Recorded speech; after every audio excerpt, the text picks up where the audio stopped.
Hello viewers, আসসালামু আলাইকুম। আর কয়েকদিন বাদেই কুরবানির ঈদ। কুরবানিতে সবার বাড়িতেই কম বেশি গরু খাসির মাংসের আয়োজন করা হয়। টানা বেশ কয়েকদিন মাংসই চলতে থাকে। আজ আমি তাই স্বাদে ভিন্নতা আনার জন্য অন্যরকম একটি রান্না দেখাবো। গরুর মাংসের একটি রান্না দেখাবো, কিন্তু সবজি সহকারে। এটি খেতে যেমন সুস্বাদু তেমনি স্বাস্থ্যকর। এটিকে বিফ স্টুও বলে। এটা রান্নার জন্য আমি নিয়েছি ১ কেজির চেয়ে একটু বেশি গরুর মাংস। মাংসগুলোকে এভাবে পিস করে নিয়েছি। এখন আমি মাংসগুলোকে ভালো করে ধুয়ে নিলাম। আর এর সাথে ব্যবহারের জন্য নিয়েছি ২টি গাজর, ২টি আলু, ৪টি টমেটো, ৮টি বাটন মাশরুম, ১টি ক্যাপসিকাম, ৭-৮টি কাঁচামরিচ, আধা কাপ পেঁয়াজ কুচি, ৮-৯টি বড় রসুনের কোয়া, ২ টেবিল চামচ আদা কুচি। এরপর আমি একটি প্যান নিয়ে তাতে তেল গরম করে এর মধ্যে একে একে গাজর, আলু এবং মাশরুম ছেড়ে দিয়ে একটু ভেজে নিলাম।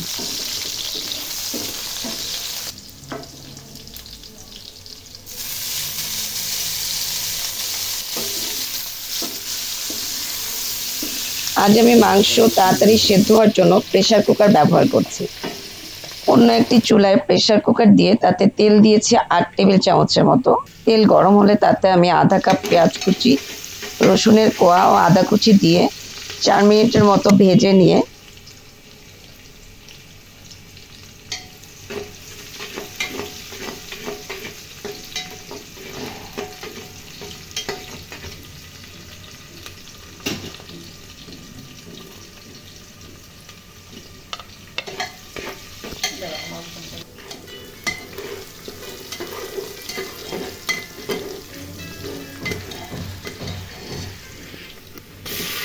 মাংস ঢেলে দিচ্ছি।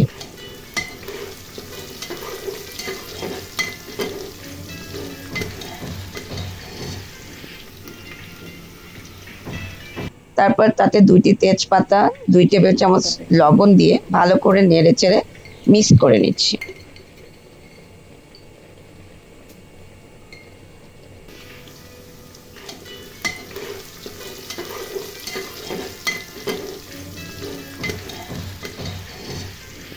এরপর এতে আমি ১ চা চামচ আদা বাটা এবং ১ চা চামচ রসুন বাটা দিয়ে দিলাম। তারপরে ১ টেবিল চামচ মরিচের গুঁড়া এবং ১ টেবিল চামচ ধনিয়া জিরা গুঁড়া দিয়ে দিচ্ছি। আপনারা এখানে আদা রসুন বাটা নাও দিতে পারেন, কারণ এখানে কুচি করা আদা রসুন পেঁয়াজ দেওয়াই আছে। আমার বাসায় ছিল, সেজন্য আমি দিয়ে দিচ্ছি। তারপর আবারও ভালোভাবে নেড়ে চেড়ে মিক্স করছি। এরই মধ্যে মাংস থেকে বেশ পানি বেরিয়েছে।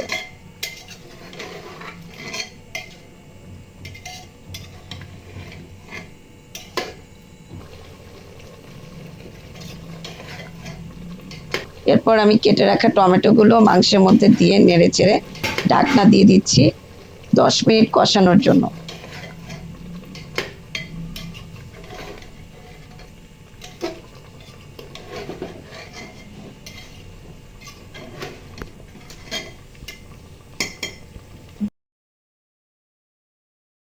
দশ মিনিট পর দেখুন মাংসটির কালার কিছুটা চেঞ্জ হয়ে গিয়েছে আর টমেটোটাও অনেকখানি নরম হয়ে গিয়েছে।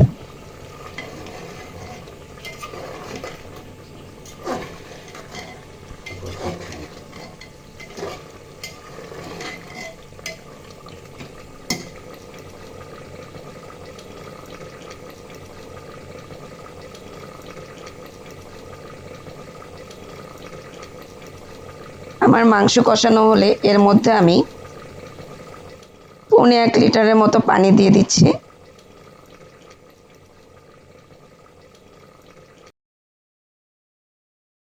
তারপরে আলুগুলো ঢেলে দিচ্ছি। আলু দিয়ে প্রেসার কুকারের ঢাকনাটা আটকে দিলাম। আর এই ফাঁকে অন্যান্য সবজির সাথে ক্যাপসিকামটাও একটু ভেজে নিয়ে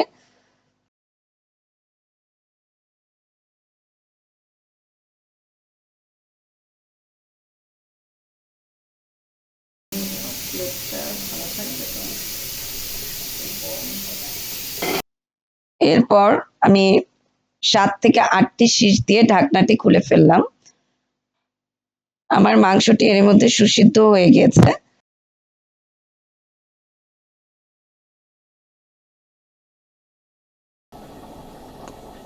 এখন আমি একটি বাটিতে পানি নিয়ে তাতে 2 টেবিল চামচ কর্নফ্লাওয়ার গুলে মাংসের মধ্যে ঢেলে দিলাম।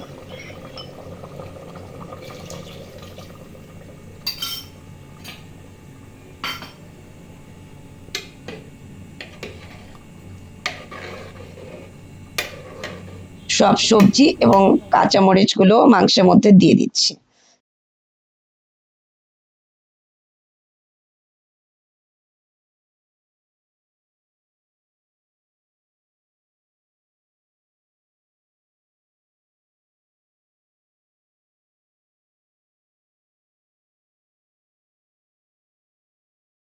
এরপর আমি প্রেসার কুকারের ঢাকনাটা আর আটকাবো না, ঢাকনাটা না আটকিয়েই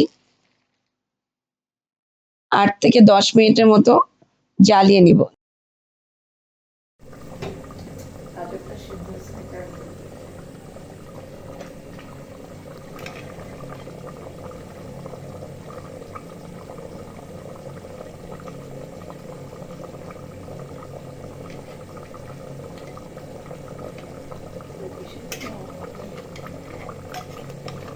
যেহেতু এটি অনেকটা সুপি সুপি হবে, সেজন্য সেজন্য আমি এখনই চুলাটা নিভিয়ে দিব।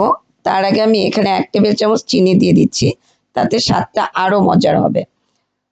আপনারা আপনাদের পছন্দ মতো ঝোল রাখবেন। আমি এখানে কোনো গরম মশলা ব্যবহার করিনি।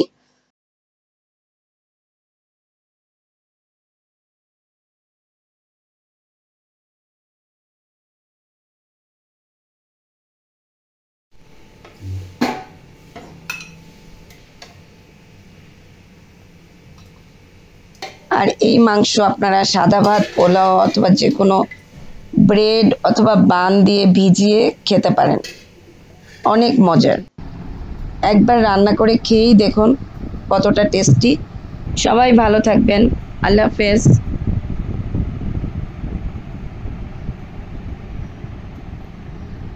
হয়ে গেল।